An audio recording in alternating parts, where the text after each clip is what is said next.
Do you think it tastes different today? Mila, my mother-in-law, asked with a sly grin. Tonight's dinner was curry. Really? I think it tastes just like it always does. As I respond, Mila starts laughing uproariously, clapping her hands. I wonder what's so funny. What do you mean? I put this in it, she says, still laughing, showing me a bottle of bleach. Pregnant, I rush to the bathroom and throw up everything. Why would you do such a thing? I wanted you to have a miscarriage. Someone who can't even properly do housework shouldn't be raising children. That's just too cruel. How would she take responsibility if something happened to the child? Even when I tell my husband that she put bleach in the curry, he doesn't listen, saying, Mom would never do something like that. A week later, Mila was in a traffic accident and became paralyzed from the waist down. Now that I can't move freely, you'll have to take care of me for the rest of my life. That's right. You should take proper care of Mom, as she says. My husband chimes in. I was doing as they said, but one day Mila, who demanded to be taken to the bathroom quickly, threw a plastic bottle at me. At that moment, my suppressed emotions exploded. What? Go to the toilet by yourself. What's with that attitude? You're his wife. You should take care of me. Does she really think it's my duty just because I'm her son's wife? Wasn't she the one who almost killed my unborn child? Do whatever you want. I'm leaving this house. With those words, I left my parents-in-law's home. 2 years ago, I married Trevor, a full-time employee at an IT company, and quit my job when we got married. I feel bad for Cynthia, but I want you to live with me at my parents' house. I don't want to leave Mom alone. My father-in-law had passed away from a heart attack when Trevor was still an elementary school student, and it had been just Mila and him since then. I can somewhat understand Trevor's feelings. We're newlyweds. I wanted us to live by ourselves. But if Trevor insists, that's fine. Can I continue working though? Can you also quit your job? I just don't want you to be alone during the day. Even though I felt it wasn't necessary to go that far, I lost to Trevor's insistence in my heart and decided to quit my job and agreed to live together at his parents' home. And so our cohabitation at the parents-in-law's home began. Mila, I look forward to living with you starting today. You know, I really wouldn't mind if you weren't here at all. Mila's unexpected reply took me aback. No need to say something like that on the first day. I'm only living here because Trevor asked me to. I was a bit irritated by Mila's words, but I just smiled and brushed it off. Right. Since you're here now, you'll take care of all the household chores, okay? All of them? You've quit your job to be a housewife, right? It's only natural for a married woman to do that much. True, as a housewife, now I do have the time, and it's not like I can't do it. Maybe Mila has a point. I'm going to be living at the parents-in-laws' home from now on. I should indeed take on the household responsibilities. Understood. I'll do it. Then please start with cleaning right away. What, now? I've just arrived at the parents-in-laws' home, and I haven't even unpacked my things yet. What are you daydreaming for? Get moving, or it'll be dark before you know it. Well, I guess I can take care of my stuff tomorrow. Mom, come on. Cynthia doesn't need to do it today. She's tired from moving. Just as I was about to start cleaning, Trevor stepped in to defend me. Mila didn't seem pleased with Trevor protecting me, and raised her voice at him.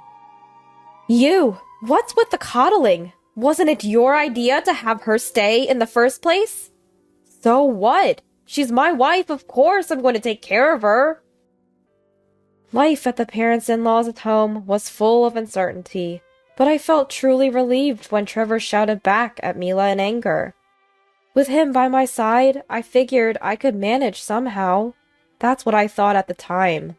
The next day, after seeing Trevor off to work, I relaxed in the living room and watched TV. Good morning. What are you watching? Oh, Mila. Good morning. I was just watching a soap opera. I returned the greeting to Mila, who had just woken up, and turned back to the TV. Then Mila grabbed the TV remote and turned it off. You don't have time to be lounging around! Get started on cleaning, right now! Mila suddenly snapped at me. There's no need to rush. It's only 8 a.m. I have plenty of time to finish everything by noon. Mila, there's no need to rush. It's still 8 a.m. Still? It's already 8 a.m. You don't have time to dawdle. Once cleaning is done, there's laundry, dinner prep, and shopping to do. Yes, I understand. Reluctantly, I started cleaning as Mila commanded. Just when it was getting good, too. I couldn't concentrate on cleaning because I was too caught up thinking about the soap opera. Did you finish cleaning? What about the toilet and shower room? Make sure the windows are clean too. Mila kept yelling at me while I was cleaning. I wonder why she's in such a hurry. She turned off the soap opera I was watching, so give me a break. Mila, I'm done. Too slow. Far too slow. How could Trevor marry such a dimwit? Even after we finished cleaning, Mila wouldn't stop with the sarcastic comments directed at me. If you have that much to say, do it yourself. That's what I was secretly wishing. I'm sorry for taking so long.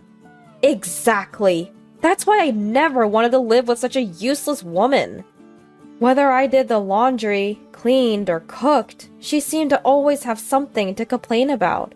Mila's mood never improved, continuing to throw cruel words at me one after another. The harassment went on every day from then on. Living like this every day is just too much. 3 months into living with Mila, I was at my limit, both mentally and physically. Around that time, I was newly pregnant with Trevor's child, and the morning sickness was so bad, there were days I could hardly move. Hey, my morning sickness is really bad, and there are days I can't move. Mila won't listen when I talk about it. Could you maybe talk to her for me? No way, it's your issue. You should tell her. It won't make a difference if I say anything. One day after Trevor came back from work, I sought his counsel, but he just laughed it off as if it had nothing to do with him and didn't listen at all. What was all that about yelling at Mila, saying he cared about me? Was it all just for show? I felt like I had no allies in this house, and day by day, my mood only got worse. Really, such a useless woman. It's a wonder you got married at all. Trevor really has no eye for people. Mila would snidely say to me daily, but I no longer cared. I stopped feeling irritated by Mila's words and spent my days expressionless. A month later, on that day, Trevor was out at a company party, so it was just Mila and me for dinner. As usual, I prepared dinner and laid out the evening meal on the table. Curry tonight, huh? Even you can mess up curry. Mila, as usual, commented sarcastically while looking at the curry before her. She complained, but ate everything without leftovers, so by now, I thought nothing of it. Well, shall we eat then? We began our meal, but Mila then asked me to bring her some water, so I stood up from my seat. After giving Mila the water, I returned to my seat and took a bite of the curry. Don't you think something's different than usual? Mila asked me with a nasty smile. Different? It's just normal, isn't it? It's the same as always. When I replied, Mila began to laugh loudly, clapping her hands. Why is she laughing so much? I'm completely lost here. Confused, I asked Mila what was going on. What's so funny that you're laughing like that? You're really oblivious, aren't you? Didn't you notice it even as you ate? I put this in. Can't believe you didn't notice. Did you like it that much? Mila laughed, showing me a container with bleach. I couldn't believe I had ingested something like that. But there was no change in taste or smell. Maybe the curry scent covered it up. I was filled with regret that I hadn't realized the bleach had been added to my food. No, this isn't the time to regret. I need to get what I ate out of my system, and fast. Remembering the little one in my belly, I rushed to the bathroom in a panic. Really, such a silly girl. As I gagged and struggled to keep vomiting, Mila just kept clapping her hands and laughing. How can she be so cruel? I can never forgive her for doing this, knowing I'm pregnant? In that moment, I finally raised my voice at Mila. This isn't funny! What have you done? What if something happens to my baby? There's no need to get so mad. You vomited it all out. You'll be fine. Mila didn't seem to feel any remorse at all. Thinking it's okay just because I vomited? That's absurd. Fine because I threw up? How can you say such things so calmly? Even a child knows not to drink bleach. I'm going to the hospital right now. After giving Mila a piece of my mind, I headed for the hospital. What if something happens to my baby? I couldn't calm my nerves. Please, let everything be okay. With my heart pounding as if it were right by my ear, I arrived at the hospital, praying for my child's safety, where I was immediately given a gastric lavage. After the doctor's examination, both the baby and I were declared fine. For now, you can go home, but if you feel off, come back immediately. There might be a delayed reaction. Relieved by the doctor's words, I returned to my parents-in-law's home. As soon as I got there, Mila started with her snide comment. Oh, look who's back! Making such a fuss over a little bleach. Why is she still laughing? I thought she had almost killed my child. Ignoring Mila, I went back to my room. If I talk to Mila now, I might just hit her. Oh, where have you been? Trevor was there, back from work. I went to the hospital! You won't believe this. Knowing I was pregnant, she put bleach in the curry, trying to feed me that. She even clearly said she wanted to cause a miscarriage. I told Trevor what Mila had done, but he seemed skeptical. Mom wouldn't do something like that. Stop lying. I felt a surge of anger at Trevor laughing and taking Mila's side. It's his child too. How can he laugh? Fine. If you don't believe me, so be it. But I will never forgive Mila.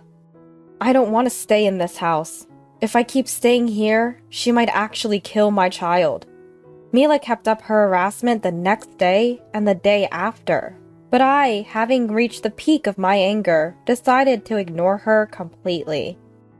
I kept up with the household as usual, but ignored Mila thoroughly, no matter what she said. After all, I'd be leaving this house soon anyway. A week later, as I was zoning out in the living room of my parents-in-law's home, my mobile phone rang.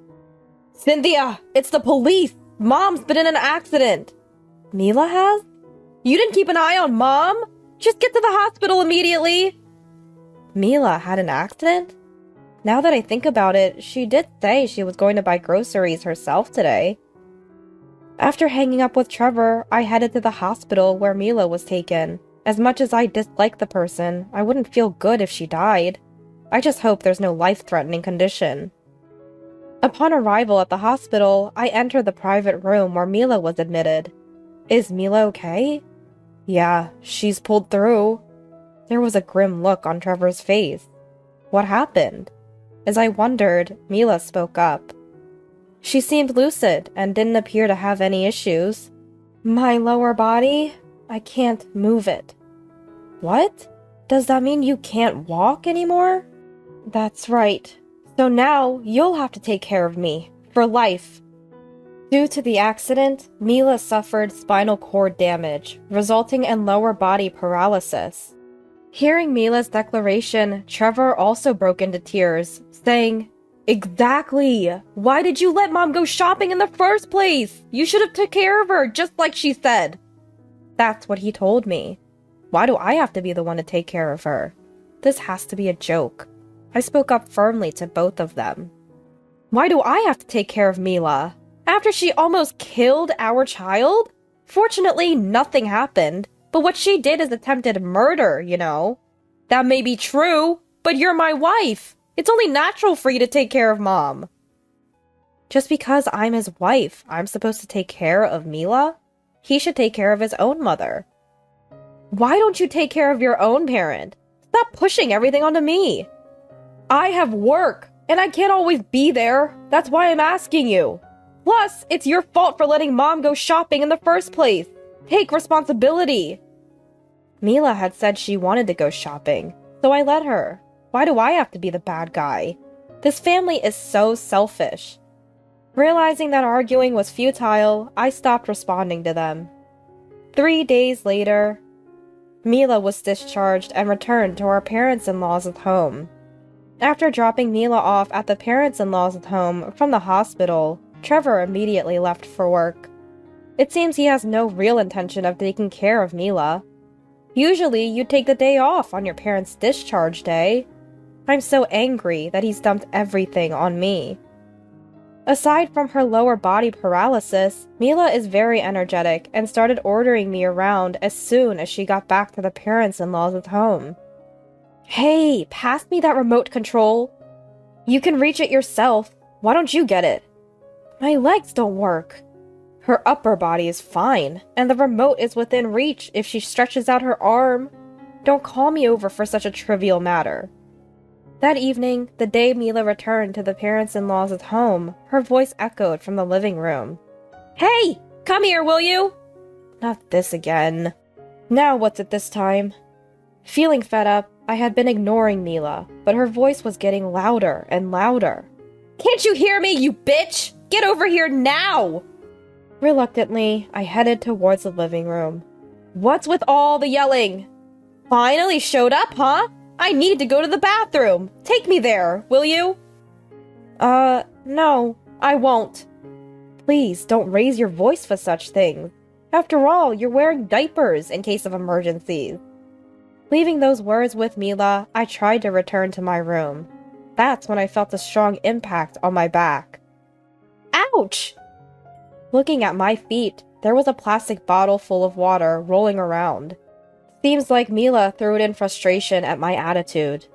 Mila, did you throw this? That's right! It's your fault for not taking me to the bathroom! Just do as I say without any backtalk! I had reached my limit. After being ordered around and having things thrown at me, and to think my child might have been killed. Time to let her know she's mistaken if she thinks I'll always be a pushover. Quiet and obey, huh? I might feel sorry for your condition, Mila, but aren't you getting a bit too carried away? What about me is getting carried away? That's what I'm talking about. You yell when things don't go your way and throw things. Besides, like I said at the hospital, why should I have to care for you? I told Mila with a cold voice. That might be true, but at least take me to the bathroom. I already told you no. Besides, I'm leaving this house. Huh? Mila looked surprised, unable to grasp what I was saying. After she threw the plastic bottle at me, I decided then and there to leave this house today, right now. I'm not about to keep bending to someone like her. Leave, as in this house? Yes, that's what I'm saying. Did the accident make you stupid? I'm sick of being ordered around by you and Trevor. Oh, I'll listen to that later. Just take me to the toilet. I forgot to wear diapers today. Mila was still clamoring to be taken to the bathroom, probably at her limit. But no matter how much she begs, I'm not taking her. Do whatever you want, I don't care. I'll never forgive you for this. I don't need your forgiveness. Just so you know, I'll never forgive you either. With those parting words to Mila, I headed to my room, grabbed the bare minimum, and left the parents-in-law's home. I half expected Trevor to call me after I left the parents-in-law's home on my own, but there was no contact at all. A month later, I had returned to my parents' house and was living a stress-free life. Life had been hard every day, so being at home was truly a joy. Then, on a day off, Trevor suddenly called. You're at your parents' house, right? What do you want, calling me out of the blue? Just get back here. I have something to talk about. He calls now, after all this time, saying he has something to talk about. Absolutely not taking my calls. but now acting all high and mighty, huh? Ignoring me for a whole month just shows how little you care. What a selfish person. Still, this is a good chance to end things properly with those two. I might as well tell them directly that it's over between us. Fueled by anger, I headed to my parents-in-law's home. Long time no see, it's me. Come in. Trevor answered the intercom, and I stepped into the in-laws' house. Mila, seeing me enter the living room, immediately started yelling. So you finally show up! Where have you been hiding all this time, you witch? In the past, Mila's shouting might have cowed me, but not anymore. Where? I went back to my parents' home. Just took off on your own? Do you have any idea how tough it's been here? If you're back, start taking care of me right away. That's what I've been trying to tell you. I won't be taking care of Mila. Ask Trevor to do that. You're to blame for this mess, so take responsibility! Mila flung another plastic bottle at me, but I dodged it effortlessly. Picking up the plastic bottle that had skittered across the floor, this time I chucked it back at Mila with all my might. I made sure not to hit her directly with the bottle. What the heck? That's not safe! Mila must have never expected it to be tossed back to her. She let out a voice that sounded quite shocked. You know it's dangerous. I avoided hitting you, but you didn't miss when you hit me, did you? You! What do you think you're doing? Throwing things at people? I'll call the police! Trevor, who had been watching the exchange with Mila, interjected, but if he was keen on calling the police, so was I. Acting like they're the victim. You're going to report me to the cops? Go right ahead. I'll also report Mila for attempted murder and assault with a plastic bottle. The mention of the police seemed to frighten Trevor and Mila, and they quickly quieted down. Always quick to blame me, but never reflecting on their own actions. Are they out of their minds? Please, not the police. I'm sorry. I'm asking you too. We went too far. Please, let's not involve the police. Truly selfish, aren't you? I don't need your apologies now. Instead of calling the cops, let's end this relationship. Write this down. With that, I pulled the divorce papers out of my bag and thrust them at the two. Divorce? Isn't that a bit hasty? For me, it's been too long coming. Come on, Trevor, sign this now. But how will you live after the divorce? You'll struggle without me, won't you? No way. It's harder living with someone who won't take my side and does nothing while Mila harasses me every day. I'm perfectly fine with getting a divorce. Once I made up my mind, nothing Trevor said could change my decision about the divorce. Trevor seemed to resign himself to this reality, watching how determined I was. His hands trembling, he signed and stamped the divorce papers. Mila, you saw clearly how Trevor signed the divorce papers, right? Now I'm a stranger to you both. Don't come asking me for any favors. If you dare to bother me about caregiving again, I won't hesitate to call the cops. With those words, I left my parents-in-law's house. Just before I exited, I caught a glimpse of Mila's face. Her ashen expression was priceless. A week later, I received a message from Trevor on WhatsApp. Drat, I've forgotten to block him. Curious, despite myself, I opened WhatsApp. I'm really sorry for all the trouble Mom has caused. I regret not supporting you more, especially now that it's too late. Since the divorce, Mom's been even harsher, and it's taking a toll on me both mentally and physically. If you're willing, can we start over? I promise I'll be on your side this time. I had a sneaking suspicion this would happen, knowing Mila's character. Someone who believes they're the most important, she'd dictate to her own son without a shred of mercy. But what nonsense was he spouting now? Even if he said that, it was obvious he'd take Mila's side again. I had no intention of ever seeing their faces again, let alone reconciling. Annoyed by Trevor's message, I replied sharply. Don't be ridiculous. Just put her in a home, and don't ever contact me again. After sending the message, I blocked Trevor's WhatsApp. Of course, I blocked his calls too. With the child in my womb, A new chapter of my life was beginning.